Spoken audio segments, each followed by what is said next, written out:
Hello friends, welcome to special techno channel. OHPC यानी कि Orissa hydro power corporation limited का recruitment आप लोगों का आ चुका है और आप लोग थोड़ा सा देख पा रहे होंगे कि फ्रेम में सर दो लोग कैसे हैं। रिक्रूटमेंट का वीडियो तो जनरली मैं बनाता हूं, तो ये नीलामणि सर हैं और उड़ीसा से बिलोंग करते हैं। इनको कई बार आप लोगों ने स्पेशल टेक्नो चैनल पर देखा होगा, जहां पर मैकेनिकल डिप्लोमा स्टूडेंट्स को इन्होंने स्टडी कराई, Indian ordnance factory departmental exams का सारा कुछ इन्होंने प्रिपरेशन कराया। तो फाइनली जब OHPC का रिक्रूटमेंट आउट हुआ तो यहाँ पर नीलामणि सर अगेन जो है आ चुके हैं और इसमें बहुत ज़्यादा इनका जो मेन जो इशू आता है बेसिकली लैंग्वेज का रहता है। और यहाँ पे ये इनका प्लस पॉइंट है जो आप लोगों को फ़ायदा देगा, बिकॉज जो OHPC है वहाँ पे ओनली उड़ीसा कैंडिडेट एलिजिबल हैं। तो ये इनको बहुत अच्छे तरीके से प्रिपरेशन करा पाएंगे, क्योंकि नॉलेज तो बहुत है लेकिन हिंदी में जब टॉकिंग की बात आती है तो वहाँ पे इनका हिंदी उतना स्ट्रॉन्ग नहीं है। लेकिन उड़ीसा स्टूडेंट्स को उससे कोई भी माइनस पॉइंट नहीं है, ये उड़िया लैंग्वेज में भी ट्रीट कर सकते हैं, इंग्लिश लैंग्वेज भी बहुत बढ़िया तरीके से आप लोगों को स्टडी करा सकते हैं। तो ये प्लस पॉइंट है। नॉलेज का तो कोई दिक्कत ही नहीं है, क्योंकि मैकेनिकल में भी नॉलेज का भंडार है। इवन काफ़ी सारी चीज़ें मैंने इनसे सीखा हुआ हूँ, तो थोड़ा सा इनसे ही डिस्कस करते हैं। बाकी रिक्रूटमेंट मैं बताऊँगा, सिलेबस वगैरह सारा कुछ ये क्लियर करेंगे वीडियो में, किस प्रकार आप लोगों को पढ़ना है, किन चीज़ों के ऊपर ध्यान देना है, तो वो सारा कुछ स्टडी प्लान वगैरह आज की ये वीडियो कंप्लीट देखना है, इसमें आप लोगों को मिल जाएगा।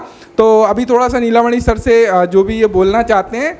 ओम साईराम दोस्त, आज ये OHPC जो होजी एटा केवल आमर ओडिया पिलांको पाई, तो ये ओडिशा रु ही केवल ये पोस्टटा ओडिशा पिलांको पाई। तो यही ओडिशार जो पोस्ट अच्छी एटा गोटे बड़ अमाउंट रो पोस्ट बाहरी, तो यही पोस्ट को आपण माने हाथ छड़ा करंतु नहीं, आउ पूरा बीफ के साथ पूरा जोश के साथ मो सांगे प्रिपरेशन करंतु। आ मो पूरा जेतिकी सिलेबस अच्छी टोटाल सिलेबस कवर करी, ता सहित जो भी आमर मल्टीपल चॉइस क्वेश्चन अच्छी से भी डिस्कसन करी, ता सहित प्रीवियस ईयर क्वेश्चन जो पेपर अच्छी आम भल भाव डिस्कसन करवा। आपण केवल मो सांगे परिश्रम करी चलतु, आपन को निश्चित रूपे रिजल्ट मिल, यहाँ मोर तुमको बाधा माने दूची। तो ये अपॉर्चुनिटी तो यहाँ केवल आमर जो भी सिलेबस अच्छी सिलेबस कौन करछि, ITI सहित कुछ डिप्लोमा रिलेटेड सिलेबस ये देइछि एठे। तो डिप्लोमा रिलेटेड ये हाइड्रो पावर प्लांट, तेणुक यहाँ आमर जो हाइड्रोलिक्स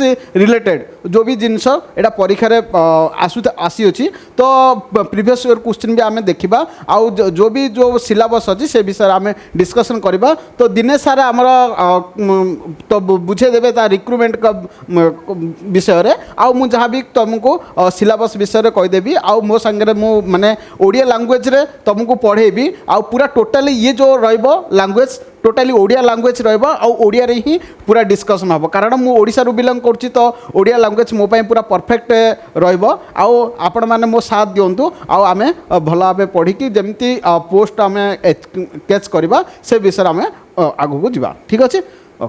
सो गाइस, आप लोगों की क्या बात हुई, मेरी कुछ भी समझ नहीं आया, बस आपके समझ आना चाहिए। तो फिलहाल हम लोग रिक्रूटमेंट के बारे में डिस्कस कर लेते हैं। तो ये जो वैकेंसी है, जैसे कि आप सभी को पता है, OHPC की तरफ से निकाली गई है। अब यहाँ पे थोड़ा सा गाइस, यदि हम लोग एडवर्टाइजमेंट नंबर की बात करें तो यहाँ पे आप लोगों को मिल जाती है। जो पोस्ट है वो basically technical non executive post की वैकेंसी है। यहाँ पे यदि हम लोग इंपॉर्टेंट डेट की बात करें तो यहाँ पे गाइस आप लोगों के ऑनलाइन फॉर्म स्टार्ट होंगे 17 अगस्त 2023 से, एंड इसकी जो लास्ट डेट है वह 14 सितंबर 2023 है। एंड यदि हम लोग टेंटेटिव एग्जाम डेट की बात करें तो अक्टूबर नवंबर मंथ में आप लोगों का एग्जाम हो जाएगा। चांसेस इज वेरी मच आए कि ये जो है मंथ देते हैं एक्सपेक्टेड, उसमें आप लोगों का एग्जाम हो जाता है। तो हम लोग मान के चलते हैं अक्टूबर लास्ट वीक या फिर नवंबर फर्स्ट वीक में हम लोगों का एग्जाम हो जाएगा। यानी कि हमारे पास में कोई बहुत ज़्यादा टाइम ड्यूरेशन नहीं है, एक शॉर्ट टाइम फ्रेम है। तो इसमें आप लोगों के लिए सबसे इंपॉर्टेंट क्या है, एक परफेक्ट रोडवेज के तहत एक करेक्ट वे में आप लोगों को प्रिपरेशन करना है। तो वो डेफिनेटली नीलामणि सर बहुत बढ़िया तरीके से आप लोगों को गाइड कर देंगे। अभी जो वीडियो के लास्ट में सिलेबस वो डिस्कस करेंगे, लेकिन उससे पहले कुछ चीज़ें जो इंपॉर्टेंट हैं उनको समझ लीजिएगा। कौन कौन सी पोस्ट यहाँ पे निकाली गई हैं, उसके लिए क्या एलिजिबिलिटी क्राइटेरिया है, वो चीज़ों को हम लोग यहाँ पे थोड़ा सा समझ रहे होंगे। गाइस, यदि हम लोग पोस्ट की बात करें तो यहाँ पे आप लोग पोस्ट देख सकते हो, इलेक्ट्रिकल ट्रेनिंग की यहाँ पर वैकेंसी निकाली गई है, जिसमें यदि हम लोग टोटल नंबर ऑफ पोस्ट की बात करें 81 1 टोटल नंबर ऑफ पोस्ट यहाँ पे निकाली गई अकॉर्डिंग टू कैटेगरी। यहाँ पे आप लोग देख सकते हो मैकेनिकल ट्रेनिंग की यदि हम लोग बात करें यहाँ पर 39 पोस्ट जो है निकाली गई है मैकेनिकल फिटर ट्रेड की। वेल्डर ट्रेनिंग की यदि बात करें 3 पोस्ट को ओपन किया गया है। क्रेन ऑपरेटर ट्रेनिंग की बात करें 8 पोस्ट को ओपन किया गया है। वायरमैन ट्रेनिंग की यहाँ पर 9 पोस्ट को ओपन किया गया है। स्टोर कीपर ट्रेनिंग की यहाँ पर 10 पोस्ट को ओपन किया गया है। अब गाइस थोड़ा सा पे स्केल वगैरह के बारे में बात करें तो सबसे पहले आप लोगों को क्लियर होना चाहिए यहाँ पे जैसे ही आप लोगों का ज्वाइनिंग होगा 1 ईयर का ट्रेनिंग होगा और ट्रेनिंग के दौरान आप लोगों को 22,700 रुपीज के आसपास मिलेगा। देन उसके बाद में आप लोगों का जो पे मैट्रिक्स होगा वह 25,500 से लेके 81,100 होगा। यानी कि आप लोग बोल सकते हो यदि स्टार्टिंग बेसिक पे आप लोगों का 25,500 है तो काफी बढ़िया सैलरी आप लोगों की बन जाती है। यदि आप लोग अदर अलाउंसेस वगैरह देखते हो जैसे कि dearness allowance, house rent allowance, आप लोगों के जो भी अलाउंसेस इंक्लूड होते हैं उसके बिहाफ पर लगभग 40,000 के अराउंड आप लोगों की सैलरी जो है बन जाती है। नेक्स्ट यदि हम लोग देखें बाकी सभी में जो भी आप लोगों का पे स्केल है वह सेम है तो इसको आप लोग देख सकते हो।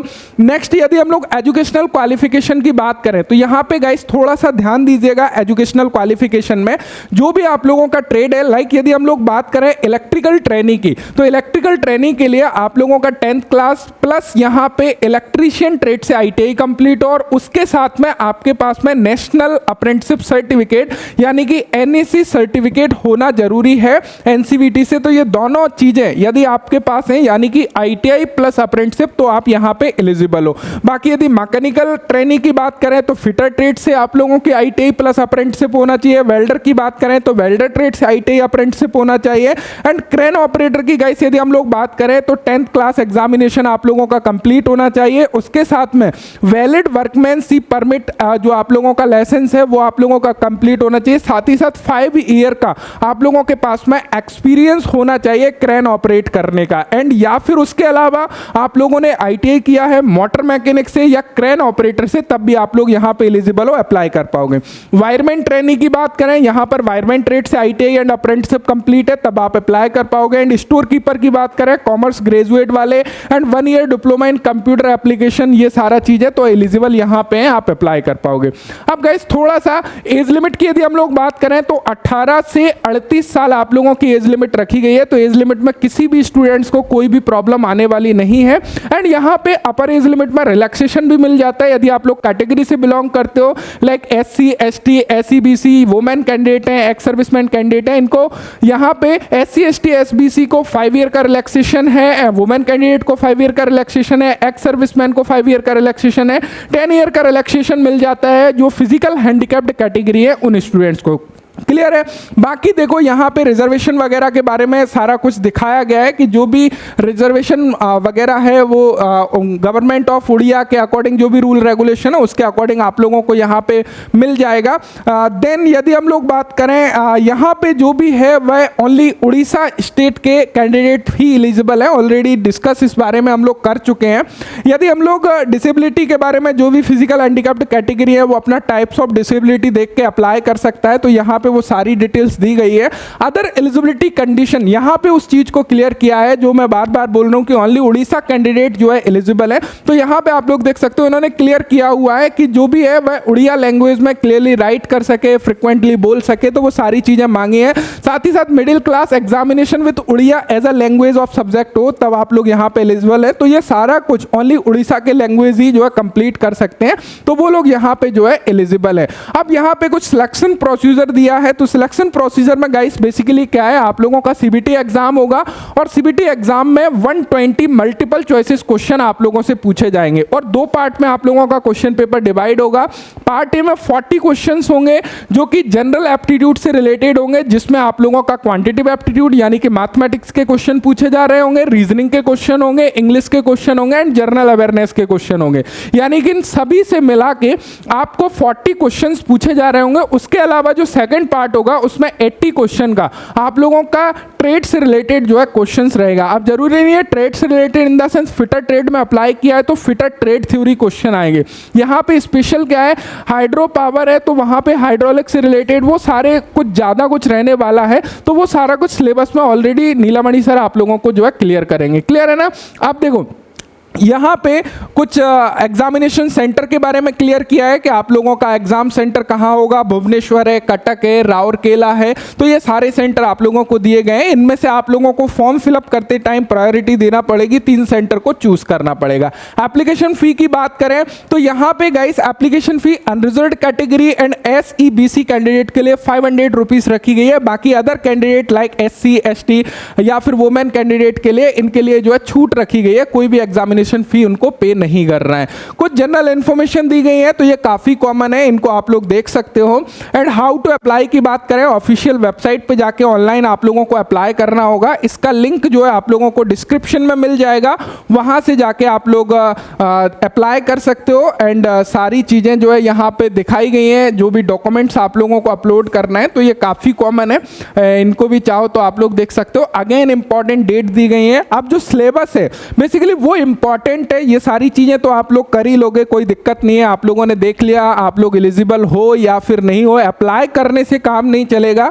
आप लोगों को मेहनत तो करना पड़ेगा, लेकिन मेहनत करने के लिए एक पर्टिकुलर डायरेक्शन होना चाहिए। तो वो डायरेक्शन आप लोगों को नीलामणि सर बेहतर तरीके से दे सकते हैं। तो मैं अब जो है अपनी कमान उनको संभालने वाला हूँ, तो अभी वही आप लोगों को सारा कुछ आगे जो है गाइड करेंगे। तो दोस्त मु बहुत दिन पर वीडियो बनाऊँगी, तो टिके नर्भस आसुची, तो सेमती किसी ना, ठीक अच्छे। तो ये मु सिलेबस आपणकर जी अच्छी पूरा डिटेल्स आम ब्रीफली बाई करवा, तो आम पाखे कम समय अच्छी, तो आम सिलेबस अनुसार कौन कौन इंपोर्टाट क्वेश्चन अच्छी से गुटिक डिस्कसन करवा, ठीक अच्छे। माने अच्छा से भल भाव प्रिपरेशन करवा आम, ठीक अच्छे। तो ये जो सिलेबस अच्छी ये केवल मेकानिकल इलेक्ट्रिकल ये समस्त अच्छी, मु मेकानिकल कहीदे, इलेक्ट्रिकल भी सिलेबस भी अच्छी। तो मुझे आपको तले लिंक गोटे PDF दे देवी, तो से PDF रे आप डाउनलोड करके ये देखिपारे, ठीक अच्छे। तो ये जो मेकानिकल ट्रेनिंग फिटर ट्रेड मानकर ये सिलेबस अच्छी, ठीक अच्छे। तो ये सिलेबस देखिए safe working practice environmental regulation environment विषय, ठीक अच्छे। Measuring instrument of accuracy evaluation, ये तो ITI आसूची। ITI जो मेजरमेंट इंस्ट्रूमेंट देखिए, ये आर जी जो सिलेबसटा अच्छी, सिलेबस रे कौन कौन करी जो आमर प्रोडक्शन पार्टा टिके पकाउची, ता सहित सहित हाइड्रोलिक पावर हाइड्रोलिक्स जो अच्छी आमर RS खुर्मी अच्छी, डिप्लोमार जो RS खुर्मी अच्छी हाइड्रोलिक्स, ठीक अच्छे। सेटा तुम फंडामेंटाल रहिबो, से भली ताहिनु ही प्राय क्वेश्चन आस्ता होची। तो आम जो प्रीवियस ईयर क्वेश्चन डिस्कसन करवा से मुझे आपको डिटेल्स कहीदेवी, ठीक अच्छे। तो ये जो अच्छी नॉलेज ऑफ टर्बाइन, ठीक अच्छे। Third point knowledge of turbine and is auxiliaries lubricating system oil coolers governors compressor, ठीक अच्छे। आ विषय आम टे फंडामेंटाल पढ़ा, ता सहित आम मल्टीपल चॉइस क्वेश्चन डिस्कसन करवा। देखिए ये टर्बाइन विषय ये तो आम डिप्लोमा लेवल पाठटा टर्बाइन आउ तार ऑक्सिलरीज लुब्रिकेटिंग सिस्टम टर्बाइन केमी रोचे, केते प्रकार टर्बाइन अच्छी, हाँ टर्बाइन काम कौन से केमी आमर मेकानिकल इलेक्ट्रिकल एनर्जी की केमी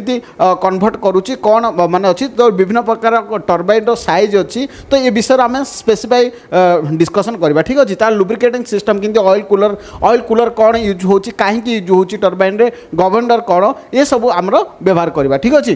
तो knowledge AC plant and ventilation ए विषय डिस्कसन करवा। AC प्लांट और वेंटिलेशन केमी different types of fitting operation, हाँ फिटिंग ऑपरेशन आमर ये ITI रिलेटेड फिटिंग ऑपरेशन, ये भी आमर हाजरा चौधरी जो अच्छी, हाजरा चौधरी बुक रे तो फिटिंग ऑपरेशन जो जो क्वेश्चन अच्छी से क्वेश्चन भी आम डिस्कसन करवा, ठीक अच्छे। Working principle lathe drilling machine reaming off and grinding tapping dieing scraping, ये सब तो आमर प्रोडक्शन आसुची। प्रोडक्शन ये दिनेश सारंकर वीडियो अच्छी, वीडियो भी आपको प्रोवाइड करदेबू। ता सहित सहित आर जो क्वेश्चन आंसर आम डिस्कसन करवा, ठीक अच्छे। डेली क्लास रहिबो। Overhauling and lubrication concept of bearing slips, ये बियरिंग ये भी डिप्लोमा रिलेटेड, ये प्रोडक्शन रिलेटेड, ठीक अच्छे। Power tool operation assembling fitting pipe joint gasket display assembly valves fitting pipe pump motor compressor vehicle trolleys ETC ए सब discussion करवा। Working principle of holding arc holding seat holding arc holding, ये विषय आम discussion करवा। ये तो सब ITI related soldering brazing operation,